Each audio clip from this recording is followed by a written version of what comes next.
दोस्तों, आपने मुख्तलिफ चार्जर्स के बारे में सुना होगा। कुछ कंपनियां कहती हैं टर्बो चार्जर, कुछ कहती हैं फास्ट चार्जर, कुछ कहती हैं रैपिड चार्जर।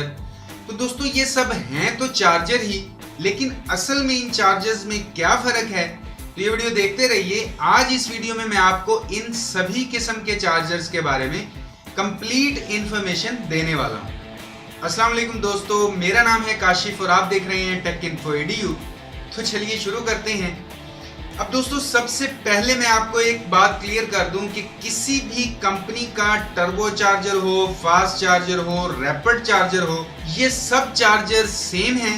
अगर कोई भी कंपनी फास्ट चार्जिंग के लिए आपको चार्जर देती हैं, तो वो सारी कंपनियों के चार्जर एक जैसे ही हैं, उनमें किसी किस्म का कोई भी फर्क नहीं है। ये सिर्फ अपने चार्जर को अलग अलग नाम देकर सेल करने का एक तरीका है बस। जब भी कोई कंपनी नया मोबाइल बनाती है तो वो एक अलग तरीका अपनाती है अपनी प्रोडक्ट को मार्केट में सेल करने के लिए। तो कंपनी कोशिश करती है कि मेरे मोबाइल का चार्जर एक अलग नाम से हो, ताकि मोबाइल यूजर वही चार्जर खरीदे और किसी कंपनी का चार्जर ना खरीदे। मिसाल के तौर पर, अगर आपके पास सैमसंग का फोन है और उसका फास्ट चार्जर है, तो आप मोबाइल शॉप पर जाकर सैमसंग का ही फास्ट चार्जर खरीदेंगे। क्यों? क्योंकि आपके जहन में ये होगा कि हुआवे, HTC या LG का टर्बो चार्जर या रैपिड चार्जर मेरे फोन को फास्ट चार्ज नहीं कर पाएगा, मेरे फोन को तो सिर्फ सैमसंग का फास्ट चार्जर ही फास्ट चार्ज कर सकता है। हालांकि ऐसा बिल्कुल नहीं है। अगर आप कोई भी फास्ट चार्जर परचेज करते हैं तो वो आपके फोन के फास्ट चार्जर की तरह ही काम करता है। तो अब हम बात करते हैं फास्ट चार्जिंग हिस्ट्री की, कि ये शुरू कैसे हुआ और इसकी जरूरत क्या थी। तो अगर बात करें 6-7 साल पहले की,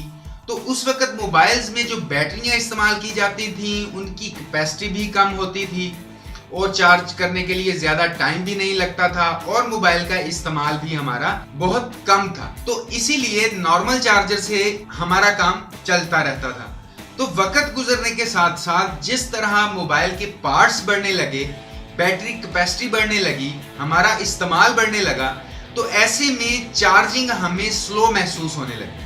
क्योंकि बैटरी कैपेसिटी तो बढ़ गई, लेकिन चार्जर वही पुराने तरीके वाले थे।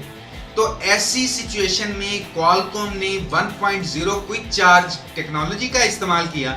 अब इस टेक्नोलॉजी में सर्किट के अंदर एक ऐसा IC लगाया गया था जिसकी मदद से वो ज्यादा पावर लेता था और बैटरी को थोड़ी स्पीड से चार्ज करता था। और इस टेक्नोलॉजी की मदद से 30% बैटरी को 30 मिनट में चार्ज किया जा सकता था, जो 3000 mAh की नॉर्मल बैटरीज वगैरह होती हैं। उसके बाद क्वालकॉम ने क्विक चार्ज 2.0 टेक्नोलॉजी को अनाउंस किया और ये उन फोन्स में इस्तेमाल हुई जिनके अंदर 400 और 800 वाले जो नए प्रोसेसर आए थे।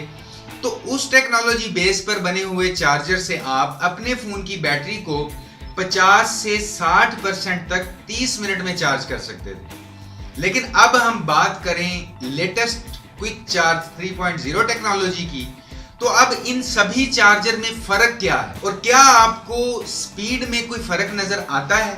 तो दोस्तों, जो आपका एक नॉर्मल फोन चार्जर होता है, जो आपको हर फोन के साथ चार्जिंग के लिए मिलता है, तो उस चार्जर का आउटपुट होता है 5 वोल्ट 1 एम्पियर, मतलब 5 वाट का चार्जर। उसके बाद जब क्वालकॉम क्विक चार्ज 1.0 आई, तो उसका आउटपुट होता था 5 वोल्ट 2 एम्पियर, मतलब कि 10 वाट का चार्जर। उसके बाद जब क्वालकॉम क्विक चार्ज 2.0 टेक्नोलॉजी आई, तो वो वेरी करता है फोन की बैटरी के मुताबिक। तो उसका आउटपुट था 5 वोल्ट 2 एम्पियर 10 वाट, 9 वोल्ट 2 एम्पियर 18 वाट, 12 वोल्ट 1.67 एम्पियर 18 वाट। तो इसमें ज्यादा से ज्यादा जो आउटपुट आपको मिलती है वो है 18 वाट और कम से कम आउटपुट 10 वाट।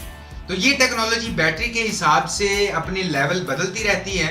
मिसाल के तौर पर आप किसी भी स्मार्टफोन की बैटरी की बात करें, तो कोई भी फोन की बैटरी 0% से 100% तक एक ही तरीके से चार्ज नहीं होती है। आपने ये बात नोट की होगी कि शुरू वाली बैटरी परसेंटेज जल्दी बढ़ती है, क्योंकि उस वक्त बैटरी बिल्कुल खाली होती है और वो मैक्सिमम पावर को एक्सेप्ट करती रहती है। और जैसे जैसे बैटरी का लेवल बढ़ता जाता है, वैसे वैसे वो कम पावर एक्सेप्ट करती है। इसके अलावा तो ये भी आपने नोट किया होगा कि 90 से 92% के बाद बैटरी और ज्यादा स्लो हो जाती है, क्योंकि उस वक्त बैटरी बहुत स्लो पावर को एक्सेप्ट कर रही होती है और इसी वजह से स्पीड कम हो जाती है। अब दोस्तों क्वालकॉम ने 3.0 चार्जर में क्वालकॉम 2.0 के जो आउटपुट्स थे 10 वाट और 18 वाट, उन वाट को क्वालकॉम ने तब्दील कर दिया है और अब 3.6 वोल्ट से लेकर 12 वोल्ट तक 200 मिली वोल्ट के इंक्रीमेंट में ये चार्जर काम कर सकता है। मतलब कि पहले जो था 5 वोल्ट 2 एम्पेयर और बाद में था 9 वोल्ट 2 एम्पेयर, अब दरमियान में 6, 7, 8 वोल्ट का टारगेट उसके पास नहीं था। तो ऐसे में जब 9 वोल्ट एक्सेप्ट नहीं करता वो फौरन 5 वोल्ट पर आ जाता है। तो मतलब ये कि क्विक चार्ज 3.0 के पास पावर लेवल ज्यादा है, तो ये ज्यादा अच्छे तरीके से बैटरी को चार्ज कर सकता है। तो जैसे जैसे बैटरी को कम पावर चाहिए होती है तो वैसे वैसे ही वो चार्जर अपनी पावर को कम करेगा। ऐसा नहीं होगा कि एकदम वो झटके से कम लेवल पर आ जाए या एकदम झटके से वो ज्यादा लेवल पर चला जाए। तो इसीलिए 3.0 चार्जर में आउटपुट में एक वेरिएशन मिलती है और अच्छी चार्जिंग स्पीड भी मिलती है। ये टेक्नोलॉजी आपको क्वालकॉम के नए प्रोसेसर, जो अभी नए प्रोसेसर आए हैं 820, 620, 618, 617, 430 में मिलती है। अब दोस्तों ये बात कि जिन मोबाइल फोन्स में क्वालकॉम का प्रोसेसर इस्तेमाल नहीं किया गया है उन फोन में फास्ट चार्जिंग कैसे होती है। तो क्वालकॉम ने अपनी ये टेक्नोलॉजी दूसरी कंपनियों को लाइसेंस की है। मिसाल के तौर पर सैमसंग के नोट 5 में चार्जिंग टेक्नोलॉजी तो क्वालकॉम की ही है, लेकिन प्रोसेसर एक्सिनोस का है। तो क्वालकॉम ने अपनी टेक्नोलॉजी मुख्तलिफ कंपनियों को लाइसेंस की है।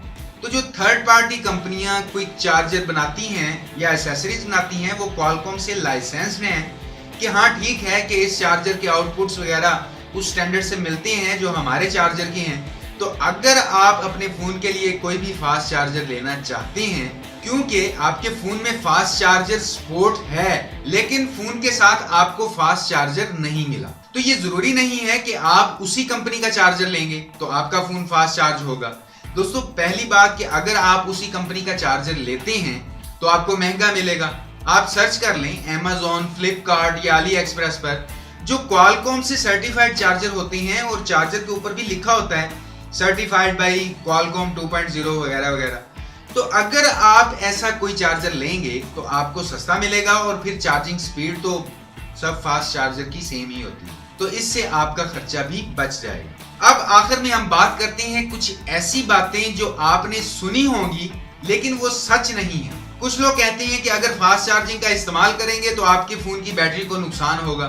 तो ऐसा नहीं है दोस्तों, ये गलत बात है। बैटरी टेक्नोलॉजी इतनी इंप्रूव तो नहीं हुई, लेकिन वक्त के साथ साथ बैटरी के सेल्स को इंप्रूव किया गया है। तो आज की डेट में अगर आप किसी भी स्मार्टफोन में क्विक चार्जर इस्तेमाल करते हैं तो ऐसा नहीं हो सकता कि आप ज्यादा पावर उस बैटरी में ठोंस देंगे तो बैटरी ब्लास्ट हो जाएगी। वो बैटरी पर है कि वो कितनी चार्जिंग एक्सेप्ट करती है और कितनी फास्ट चार्जिंग एक्सेप्ट करती है, उसी के अकॉर्डिंग बैटरी चार्ज होती है। ये बिल्कुल मत सोचें कि अगर आप फास्ट चार्जिंग इस्तेमाल करते हैं तो आपके फोन की बैटरी खराब हो जाएगी, ऐसा बिल्कुल नहीं है। इसके अलावा दूसरी बात कि कुछ लोग सोचते हैं कि अगर हम फास्ट चार्जर ले लेंगे तो हमारे फोन की चार्जिंग फास्ट हो जाएगी, तो ये भी गलत बात है। ऐसा नहीं हो सकता, क्योंकि अगर तो आपके फोन में फास्ट चार्जिंग सपोर्ट है तो ही आपका फोन फास्ट चार्ज होगा।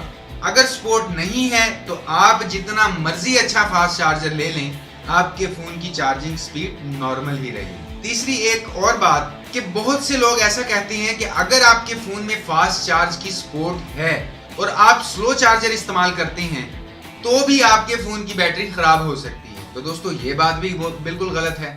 आप जितना चाहें अपने फोन स्लो चार्जर से चार्ज कर सकते हैं। जैसे आप अगर अपना लैपटॉप वगैरह चार्ज करते हैं तो उसकी चार्जिंग बहुत स्लो होती है, तो ऐसे में किसी टेंशन की जरूरत नहीं होती कि आप अगर स्लो चार्जर लगाएंगे तो या फास्ट चार्जर लगाएंगे तो बैटरी पर कोई असर पड़ेगा। आप जो मर्जी चार्जर इस्तेमाल करें आपकी बैटरी को कोई नुकसान नहीं पहुंचेगा। तो फिलहाल अभी के लिए इस वीडियो में इतना ही। आप समझ गए होंगे कि quick charger, turbo charger, fast charger, rapid charger क्या है और इनमें क्या क्या फर्क है और कौन सा चार्जर आप अपने फोन के लिए इस्तेमाल कर सकते हैं।